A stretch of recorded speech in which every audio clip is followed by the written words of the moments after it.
Sizlar bu darsda kasrlarni ko'paytirish mavzusini qaraymiz. Shu joyda aytib o'tishimiz kerak. Kasrlarni qo'shish mavzusida umumiy maxraj beriladi, keyin suratlar qo'shiladi. Kasrlar ko'paytirishda umumiy maxraj bermaymiz. Ya'ni qanday holatda ko'paytiriladi? Istalgan kasrni kasrga ko'paytirishda surat bilan suratni ko'paytiramiz, maxraj bilan maxrajni ko'paytiramiz. Mana shu demak kasrlarni ko'paytirish. Umumiy maxraj berilmagan hisobiga ancha qulayroq hisoblanadi. Aytaylik, misol ko'rib ketadigan bo'lsak, 2/3 ko'paygan 2/5. Hozir tushuntirdik. Kasrni kasrga ko'paytirishda suratga suratni ko'paytiraman, maxrajga maxrajni ko'paytiraman. Mana hosil bo'lib qolyapti. Ancha oddiyroq ko'rinish. Yoki berilsa 5/8 ko'paygan 1/9 berilsa, kasrni kasrga ko'paytirishda suratga surat, maxrajga maxraj ko'paytirilib boraveradi. 5/72. Ya'ni siz kalkulyatorni bilsangiz, shuning o'zi yetarli bo'lib qolyapti. Shu joyda alohida aytib o'tishimiz kerak. Kasrni kasrga ko'paytirishda suratga surat, maxrajga maxraj ko'paytiriladi. Mabodo qisqarsa, birinchi navbatda qisqartirish bajariladi. Ya'ni suratdagi son maxrajdagilarning birortasi bilan qisqarishi mumkin bo'lsa, birinchi navbatda qisqartirish bajarishga to'g'ri keladi. Aytaylik, mana misol berilgan. 5/6 ko'paygan 6/7. 6 ga qisqartirsak bittidan, 6 ga qisqartirsak bittidan. Qolgan qismi yana ko'payadi. 5 kara 1. 5, 1 kara 7, 7. Mana ko'paytirishni bajarib qo'ydik. Birinchi navbatda qisqartirib olinyapti. Xo'p, keyin berilsa 2/10 ko'paygan 9/14. 7 va 14, 7 ga qisqartirsak 2 dan, 7 ga qisqartirsak bittadan. 1 kara 9 9, 2 kara 10 20 ekanligi ma'lum bo'lib qoldi. Yoki berilgan 21/20 ko'paygan 5/7 ko'paytirish kerak bo'ladigan bo'lsa, qisqarsa surat maxrajdagilar birortasi bilan qisqartirishimiz mumkin. 7 ga qisqartirsak bittidan, 7 ga qisqartirsak 3 dan. Ikkalasi ham 5 ga qisqaradi. Bunga bittidan, bunga 4 dan. 3 kara 1 3, 4 kara 1 hosil bo'lib qolyapti 4. Mana qisqartirishni bajarib qo'yyapmiz. Ana endi bitta jihatga e'tibor berishimiz kerak. Agarda birorta butun son ko'paytiriladigan bo'lsa, kasr songa. Buni tushuntirishim uchun alohida qarab ketyapman. 5 ko'paygan 3/4.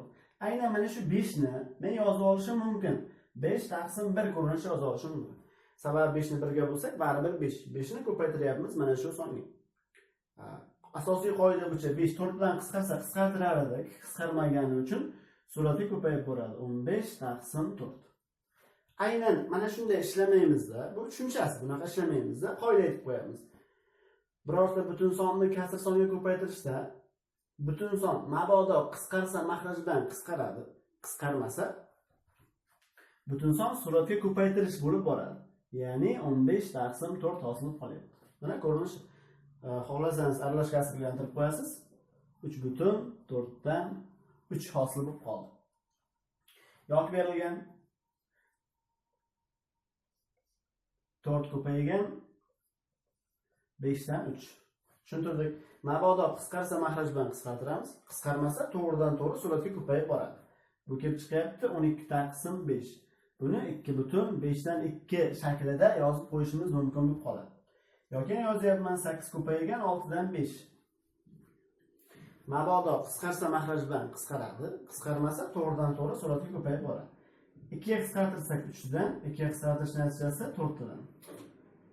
Demak, qisqartirdik. Qolgan qismi yana suratga ko'payib boradi. 20/3. Mana hosil bo'lib qoldi. Aralash kasrga aylantirib qo'yganimizda 6/3 dan 2. Mana hisoblashni bajarib qo'ydik. Bu butun sonni aralash kasrga ko'paytirish. Xuddi shu joyda faqat ikkita kasrni ko'paytirish emas, istagancha 3 ta, 4 ta, 5 ta kasrni bir-biriga ko'paytirishimizda ham shu qoidaga asoslanadi. Mabodo surat xohlagan maxrajdagi son bilan qisqarishi mumkin. Alohida misollarda qarab ketganimiz qulayroq. 4/7 ko'paygan 14/15 ko'paygan 3/8. Ikkalasi 7 ga qisqaradi. 7 ga qisqarsak bittidan, 7 ga qisqarsak 2 dan. Ikkalasi 3 ga qisqaradi. 3 ga qisqartirsak 5 dan, 3 ga qisqarsak bittidan. ana shu joyga e'tibor qiling. Mana bu qisqarib ketib o'rinda 2 qoldi degan ma'noni bildiradi. 4 kare 2 8. Mana bu 8 dan qisqarib ketishi natijasida o'rinda 1 hosil bo'ladi. Ya'ni qolgan sonni ham qisqartirib yuborishimiz mumkin. Sababi mana bu o'rinda 2 qoldi. 2 bilan 8 qisqarib keta oladi degan ma'noni bildiradi. Qolganlari 1 kare 1 1, 1 kare 5 va 1 ko'paytirish natijasida 5 hosil bo'lib qoldi. Ya'ni 3 ta kasr ko'paytirish natijasida ham shu natija hosil bo'lib qoladi. Ana endi berilgan mana bu ko'rinishdagi misol 2 taqsim 3 ko'paygan 7 taqsim 25 ko'paygan 9 taqsim 8 ko'paygan berilgan 15 taqsim 28 15 taqsim 28. Qisqaradiganlarni qisqartirib boraman. 2 8 dan qisqara oladi. 2 ga qisqarsak 1 dan, 2 ga qisqarsak 4 dan. 3 9 dan qisqara oladi. 3 ga qisqarsak 1 dan, 3 ga qisqartirsak 3 dan. 7 28 dan qisqara oladi. 7 ga qisqartirsak 1 dan, 7 ga qisqartirsak 4 dan. Ikkalasi 5 ga qisqara oladi. 5 ga qisqartirsak 3 dan, 5 ga qisqartirganimizda 5 dan. Boshqa qisqaradigani qolmadi. Demak, yoza olamiz. 1 1 3 ko'paytirganimizda 9, 5 4 4 ko'paytirganimizda bu hosil bo'lib qoladi 80. Mana biz bemalol mana bu ko'paytirishni bajara oldik.